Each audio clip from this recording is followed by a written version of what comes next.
આ વિસ્તારના વિકાસમાં આવનારા દિવસોમાં આ રેલવે ઓવરબ્રિજ ખૂબ મહત્વનું પ્રદાન કરનાર છે. પૂર્વ અને પશ્ચિમને આર્થિક વિકાસની કડીનું આ ઓવરબ્રિજ છે. આ એવી જગ્યાનો ઓવરબ્રિજ છે જે કોઈ એક જમાનામાં અમદાવાદની શોભા, હિન્દુસ્તાનની ઓળખ એવી મિલોની હારમાળા આ માર્ગ ઉપર ઉભી હતી. અહીંનું સમગ્ર આર્થિક જીવન એ મિલોના ભૂંગળા ઉપર નિર્ભરતું હતું. આવનારા દિવસોમાં એ ભવ્ય ભૂતકાળ સાથે જોડાયેલ આ નવો રચાયેલો બ્રિજ આ સમગ્ર શહેરના વિકાસની અંદર મહત્વનું યોગદાન આપનાર અને જે બ્રિજ ભવિષ્યના વિકાસમાં મહત્વનું યોગદાન આપનારું હોય તો એ બ્રિજનું નામ પણ એવા કોઈ શ્રેષ્ઠી સાથે જોડાયેલું હોય કે જેણે લગભગ એક સદી સુધી આ શહેરના વિકાસ પર એમની દીર્ઘદ્રષ્ટિનો પ્રભાવ રહ્યો,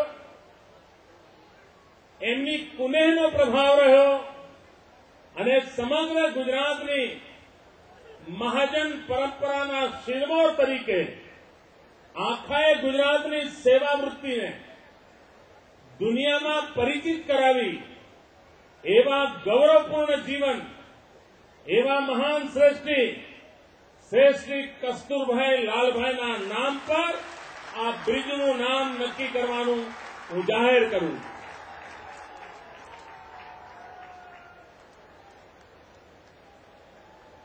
આ બ્રિજના નામને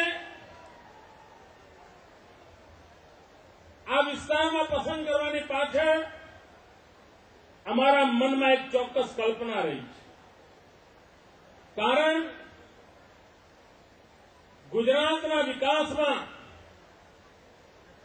ઉદ્યોગકાર હોય, ઉદ્યોગપતિ હોય, ધનપતિ હોય, કરોડપતિ હોય, અબજપતિ હોય, પરંતુ એની પરંપરા એવી રહી છે કે એણે સમાજના છેવાડાના માનવીના સુખ દુઃખ સાથે જોડાયેલો રહ્યો છે. કામદાર વિસ્તાર સાથે જોડાયેલો આ બ્રિજ અને બીજી બાજુ સુખ સંપન્ન તરફ ગતિ કરનારો વિસ્તાર, એ બંનેને જોડવા માટે જો કોઈ ઉત્તમ નામ હોય તો શેઠ શ્રી કસ્તુરભાઈ લાલભાઈનું છે અને એક ભૂમિકાથી આ ઓવરબ્રિજનું નામ કસ્તુરભાઈ લાલભાઈના નામ સાથે જોડ્યું છે. ભાઈઓ બહેનો, આજે અનેક જે નિર્માણ કાર્ય થયા છે, દરેક નિર્માણ કાર્યનો અલગ મોટો સમારંભ કરી શકાય એટલા બધા કામો થયા છે. કરોડો રૂપિયા ખર્ચીને કર્યા છે. અમદાવાદ શહેરની સુવિધામાં ઉત્તમ પ્રકારે યોગદાન આપે એવો વિકાસ કર્યો છે. પરંતુ બધા જ કાર્યક્રમો જુદા જુદા કરવાને બદલે આ એક જ કાર્યક્રમમાં અન્ય જે કામો થયા છે એના પણ નામકરણનો વિચાર થયો છે. ગુજરાતની સ્વર્ણિમ જયંતિનો અવસર હોય, પૂજ્ય રવિશંકર મહારાજનું નામ એની સાથે સહજ રીતે જોડાઈ જાય. થોડા દિવસ પહેલા આપણે હિન્દુ ચાચાના નામે એક બ્રિજનું ઉદઘાટન કર્યું હતું. આજે પૂજ્ય Ravishankar Maharaj flyover bridge 132 ફૂટના ring road ઉપર જયમંગલથી વાડીનાથ ચોકને જોડતો એસી 4 રસ્તા ઉપરનો સ્પ્લિટ ફ્લાયઓવર બ્રિજ, એનું નામ પૂજ્ય રવિશંકર મહારાજ સાથે જોડ્યું છે. આ દેશમાં જાહેર જીવનમાં આગવી ઓળખ ઉભી કરનાર જયપ્રકાશ નારાયણજીના કૃપાપાત્ર એવા સ્વર્ગસ્થ નાનાજી દેશમુખ, એમના નામ સાથે સત્તાધાર 4 રસ્તાથી એસજી હાઈવેને જોડતા રેલવે બ્રિજનું નામ શ્રી નાનાજી દેશમુખના નામ સાથે જોડ્યું છે. આજે આપણે ઘરમાં જે ટીવી જોઈએ છે એના કોઈ સ્વપ્ન દ્રષ્ટા હતા તો આજ અમદાવાદની ધરતીનું સંતાન ડોક્ટર વિક્રમ સારાભાઈ હતા. એવા મહાન વૈજ્ઞાનિક, એમના નામ સાથે 132 ફૂટના રિંગ રોડ ઉપર વાડીનાથ ચોકથી જીએમડીસીને જોડતા હેલ્મેટ જંકશન ઉપરનો સ્પ્લિટ ફ્લાયઓવર બ્રિજ ડોક્ટર વિક્રમ સારાભાઈના નામ સાથે ઓળખાશે. ગુજરાતના સપૂત, દેશના પ્રધાનમંત્રી રહેલા સ્વર્ગીય મોરારજીભાઈ દેસાઈના નામ સાથે ઘાટલોડિયા અને ચાણક્યપુરી વિસ્તારને જોડતા રેલવે બ્રિજનું નામ મોરારજીભાઈ દેસાઈના નામ સાથે જોડ્યું છે. દેશના આઝાદીના આંદોલનનું નેતૃત્વ 2 મુખ્ય ધારાઓએ કર્યું હતું. એક અહિંસક આંદોલનની ધારા હતી, બીજી સશસ્ત્ર ક્રાંતિની ધારા હતી. અને બહુ ઓછા લોકો એ વાતની નોંધ લે છે, પરંતુ બંને ધારાનું નેતૃત્વ ગુજરાતમાં હતું. અહિંસક આંદોલનનું નેતૃત્વ મહાત્મા ગાંધી, સરદાર પટેલ કરતા હતા અને સશસ્ત્ર ક્રાંતિનું નેતૃત્વ શાંતિ કૃષ્ણ વર્મા, સરદારસિંહ રાણા અને મેડમ કામા કરતા હતા.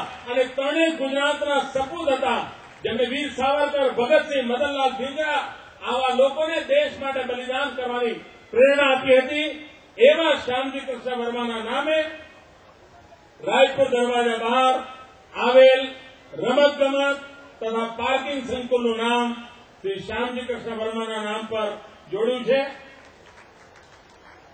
જાહેર જીવનમાં જલ કમલવત જીવન જીવવું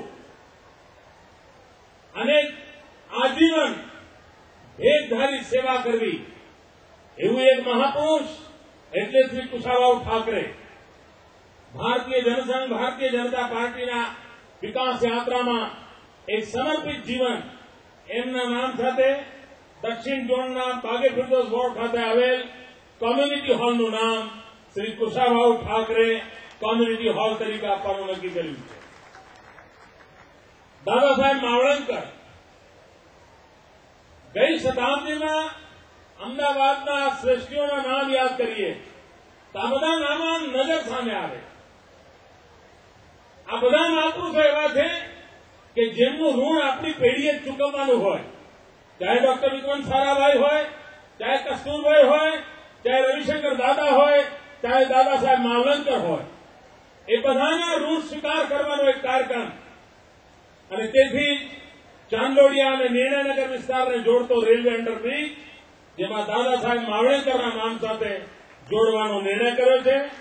એ જ રીતે રાષ્ટ્રીય જળ શુદ્ધિકરણ કેન્દ્ર સંતરામ જળ શુદ્ધિ કેન્દ્ર સાથે જોડવાનું નામ કર્યું છે. સંતરામ મહારાજની સેવાઓ 300 વર્ષ સુધી એની અસર, એવું એક વ્યક્તિત્વ, એનું સ્મરણ કરવાનું કામ આની સાથે આપણે કર્યું છે.